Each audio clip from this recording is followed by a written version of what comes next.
Hello guys, ഇന്ന് നമ്മൾ ഉണ്ടാക്കാൻ പോകുന്നത് ചെമ്മീൻ ബിരിയാണിയാണ്. എനിക്ക് ഏറ്റവും ഇഷ്ടമുള്ള ബിരിയാണി ചെമ്മീൻ ബിരിയാണി കേട്ടോ. ഞാൻ ഉണ്ടാക്കുന്നതിൽ ആദ്യം തന്നെ ഒരു കുക്കർ വെച്ച് നമ്മൾ ഫസ്റ്റ് റൈസാണ് കേട്ടോ ഉണ്ടാക്കാൻ പോകുന്നത്. കുറച്ച് വെളിച്ചെണ്ണയും കുറച്ച് നെയ്യും കൂടെ ഒഴിച്ചിട്ട് നന്നായി ചൂടായി വരുമ്പോൾ അതിൽ അണ്ടിപ്പരിപ്പും മുന്തിരിയും കൂടെ ഇട്ട് വറുത്ത് കോരി വെക്കുകയാണ് കേട്ടോ ചെയ്യുന്നത്. പിന്നെ അതിനുശേഷം നമ്മൾ അതിൽ ഉള്ളിയും കൂടെ വറുത്ത് കോരി വെക്കുന്നുണ്ട്.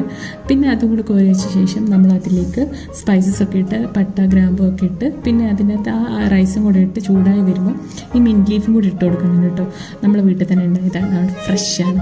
അപ്പോൾ അങ്ങനെ എന്ത് ചെയ്തു, ഒരു വിസിലും കൂടെ വന്ന് ഓഫാക്കി വെച്ചാൽ മതി. ഭയങ്കര സിമ്പിളായിട്ട് ഉണ്ടാക്കാൻ പറ്റും റൈസ്. എല്ലാവർക്കും അറിയുന്ന ആസ് യൂഷ്വൽ എല്ലാപ്പം പോലെ തന്നെ നമുക്ക് ഉണ്ടാക്കാൻ പറ്റുന്നത്. പിന്നെ അതിന് വേണ്ട മസാലയാണ് നെക്സ്റ്റ് ഉണ്ടാക്കാൻ വേണ്ടി പോയിരുന്നത്. ഒന്നുമില്ല, അതിൽ വെളിച്ചെണ്ണയും കുറച്ച് നെയ്യും കൂടെ ഞാൻ ഒഴിച്ചിട്ടുണ്ടായിരുന്നു. ഒരു ചെമ്മീൻ പൊരിച്ചെടുക്കാൻ വേണ്ടിയിട്ട്. നന്നായിട്ടൊന്നും പൊരിഞ്ഞില്ല, ജസ്റ്റ് ഒന്ന് പൊരിച്ചെടുക്കുന്നത് മാത്രമേ ഉള്ളൂ കേട്ടോ.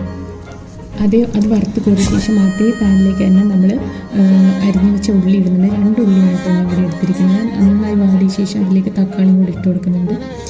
എന്നിട്ട് അതിലേക്ക് കുറച്ച് മഞ്ഞൾപ്പൊടിയും പിന്നെ നമ്മുടെ ബിരിയാണി മസാലയും കൂടിയാണ് അതിൽ ഇട്ട് കൊടുക്കുന്നത്. ഞാൻ തന്നെ പൊടിച്ചതാണ് കേട്ടോ.